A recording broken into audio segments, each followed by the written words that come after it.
I want to tell you about something that happened to me 47 years ago that completely transformed my understanding of wealth.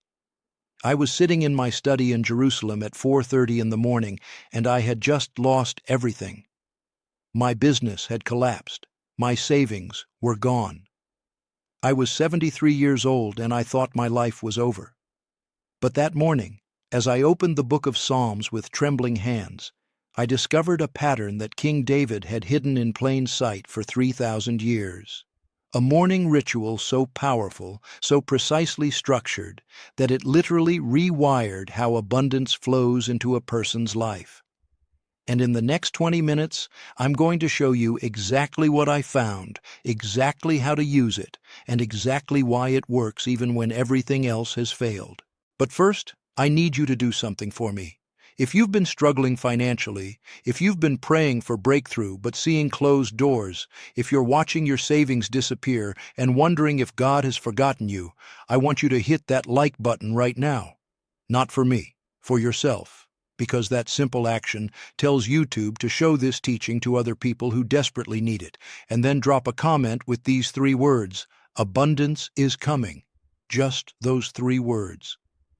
Because when you declare that out loud, even in writing, something shifts in the spiritual realm. I've seen it happen thousands of times. So pause for just 5 seconds and do that now. Abundance is coming. Write it down there. Good. Now listen carefully, because what I'm about to share with you doesn't work if you're casual about it. King David wasn't casual about anything. This man fought Goliath when he was just a boy. This man built an empire from nothing. This man wrote psalms that have carried millions of people through their darkest nights. And every single morning of his adult life, he performed a specific ritual that opened channels of provision most people never even know exist. I'm 83 years old. I've spent 60 years studying Torah. I've counseled thousands of people.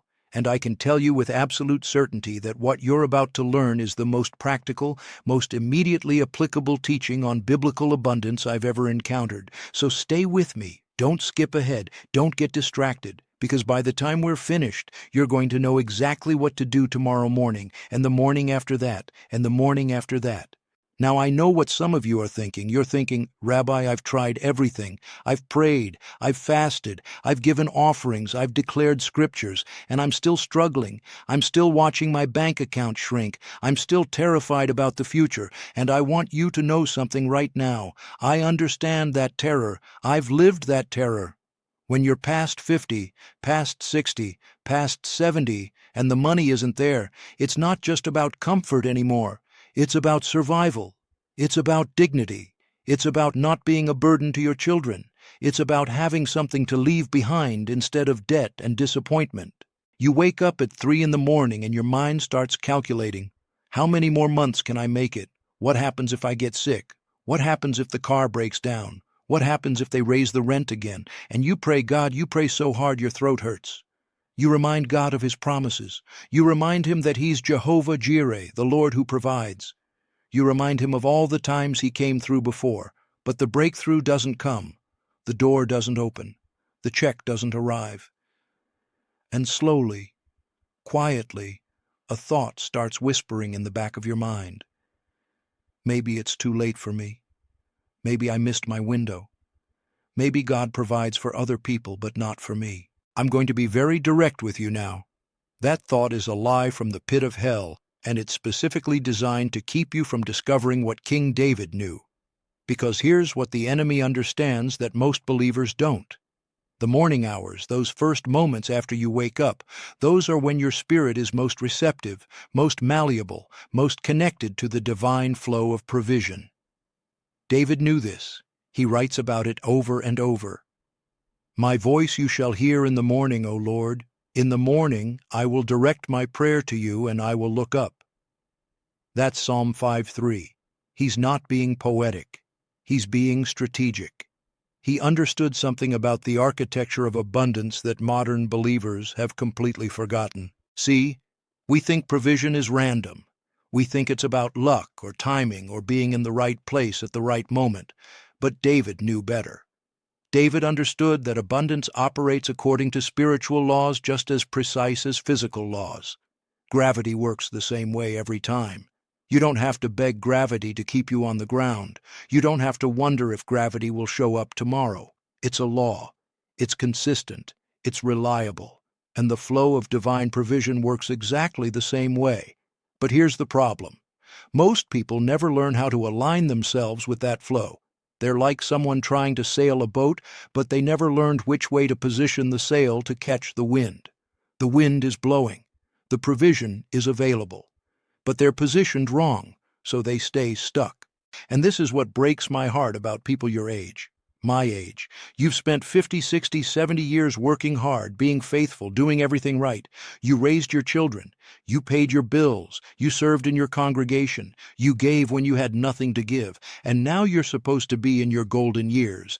But instead, you're terrified. You're rationing your medication. You're choosing between food and utilities.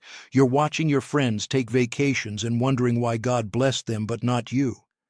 And the worst part, the absolute worst part, is that you're starting to believe the lie that it's somehow your fault, that you don't have enough faith, that you're not worthy, that you did something wrong and now you're being punished. Let me tell you something with every ounce of authority I carry as a rabbi and as a son of Abraham. You are not being punished. You are not forgotten. You are not too old, too late, too broken, or too anything else. What you are is unaware of the specific mechanism King David used to position himself in the flow of abundance. And once you understand that mechanism, once you implement that ritual, everything changes. Not because God suddenly decides to bless you, but because you've finally aligned yourself with the blessing that was already available. So let me take you back 3,000 years to Jerusalem. I want you to see what David's mornings actually looked like, because this isn't theory. This is what he did, every single day, without exception. Picture this. It's still dark outside. The city is silent. Most of the palace is asleep, but David is already awake. He's been awake for at least an hour, maybe two. And he's not checking messages. He's not worrying about his schedule. He's not rehearsing yesterday's problems or tomorrow's meetings. He's doing something very specific with his voice, with his attention, with his spiritual posture. And this is where it gets fascinating. In Psalm 119, verse 147, David writes, "I rise before dawn and cry for help. I hope in your words." Now, most people read that and think it's just about prayer. But the Hebrew reveals something much deeper. The word he uses for rise is kadam. It means to come before, to anticipate, to position yourself in front of something that's coming. He's not just waking up early. He's positioning himself to intercept the flow of provision before the day even begins. He's setting up a spiritual infrastructure that will carry abundance into every hour that follows. And then look at what he does next. Psalm 63, verse 1. O God, you are my God. Early will I seek you. My soul thirsts for you. My flesh longs for you in a dry and thirsty land where there is no water. He's creating a state of spiritual hunger. He's deliberately cultivating a desperate, aching awareness of his need for God. Not because God needs to be reminded, but because David needs to position his entire being in a posture of receptivity. You cannot receive what you're not desperately hungry for. You cannot attract what you're not genuinely seeking. And most people, they wake up and immediately start thinking about their problems, their bills, their fears. They position themselves in lack before the sun even rises. David did the opposite. He positioned himself in hunger for God's presence, and that hunger became a magnet for everything God wanted to give him. Now here's where the ritual gets extremely specific. David didn't just pray random prayers. He didn't just say nice things to God. He used very particular words in a very particular sequence. Look at Psalm 5, verses 1 through 3. Give ear to my words, O Lord. Consider my meditation. Give heed to the voice of my cry, my King and my God, for to you I will pray. My voice you shall hear in the morning, O Lord. In the morning I will direct my prayer to you, and I will look up. Notice that phrase. I will direct my prayer to you. The Hebrew word is a rock. It means to arrange in order, to set in array, to prepare like you're setting up a military formation. David is not randomly throwing requests at heaven. He's arranging his words with precision. He's creating a specific spiritual architecture with his voice. And then that last phrase, I will look up. That's tsafa in Hebrew. It means to watch, to observe, to expect to see something appear. He's not hoping. He's not wishing. He's watching for the result with absolute certainty that it's coming. Do you see what's happening here? Every element of this ritual is designed to position David as a receiver of provision. He rises before dawn to intercept the flow.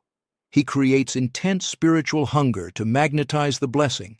He arranges his words with military precision to build the right spiritual infrastructure, and then he watches with expectation for the manifestation. This isn't passive prayer. This is active co-creation with the divine flow of abundance. And I can already hear some of you saying, but Rabbi, that was David. He was a king. He was special. He had a unique relationship with God. No, absolutely not. David was a shepherd boy who shouldn't have been anything. His own father didn't even think enough of him to bring him in from the fields when the prophet came to anoint Israel's next king. Everything David became, he became because he learned how to position himself in the flow. And what worked for him will work for you, because the flow hasn't changed. God hasn't changed. The spiritual laws haven't been amended or updated. They work the same way today as they did 3,000 years ago. I've seen this with my own eyes. Let me tell you about Rebecca. She's 72 years old, lives in Florida, widowed for 8 years. When she first contacted me 2 years ago, she was 2 months behind on her mortgage. Her pension barely covered her medications. She was eating 1 meal a day and telling her children everything was fine because she didn't want to worry them. She'd been a faithful believer for 50 years. She'd tithed when she couldn't afford it. She'd served in her church for decades, and now she was facing foreclosure, and she couldn't understand why God had abandoned her. I taught her this ritual. I walked her through every step exactly as I'm about to walk you through it. And I told her, Rebecca, you're going to do this every morning for 40 days, not 39 days, 40 days, no exceptions. She agreed, and on day 17, completely out of nowhere, she got a phone call from a lawyer. An uncle she'd barely known, who'd died 6 years earlier, had left a trust fund that had finally cleared probate. $173,000. The lawyer had been trying to find her for 18 months, but there'd been some mix-up with her records. On day 17 of the ritual, suddenly everything aligned and the money found her. Now you might think that's coincidence. But here's what you don't know. Rebecca had been on that lawyer's list for 18 months. The lawyer had the wrong phone number, the wrong address, everything wrong. But on day 17, the lawyer's assistant decided, for no reason she could explain, to search one more time using a different database. And there was Rebecca's correct information. That assistant told Rebecca later, I don't know why I decided to search again that morning. I just had this overwhelming feeling that I needed to try one more time.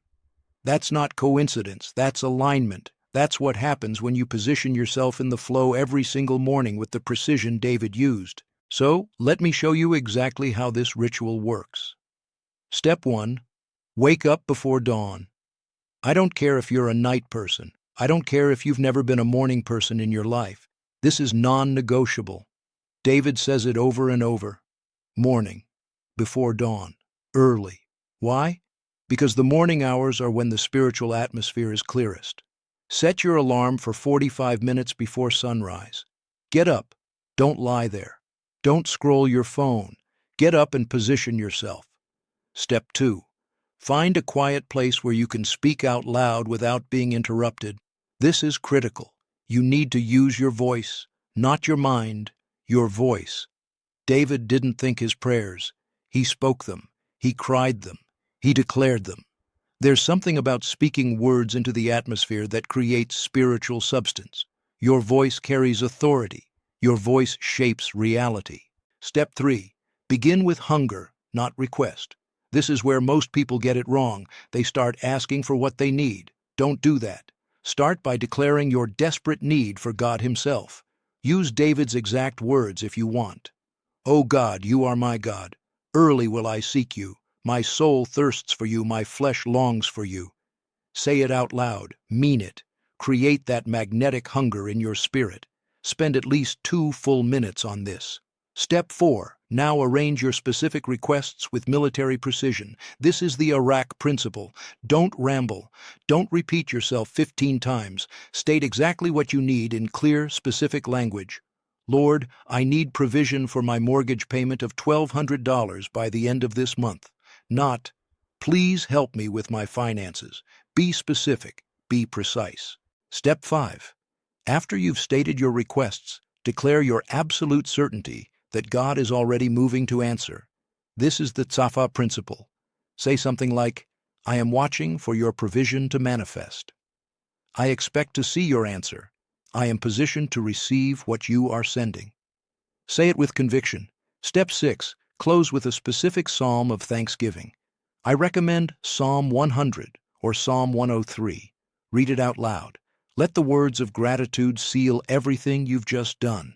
The entire ritual should take 15 to 20 minutes, and you do this every single morning for 40 days minimum. Now, let me tell you what to expect.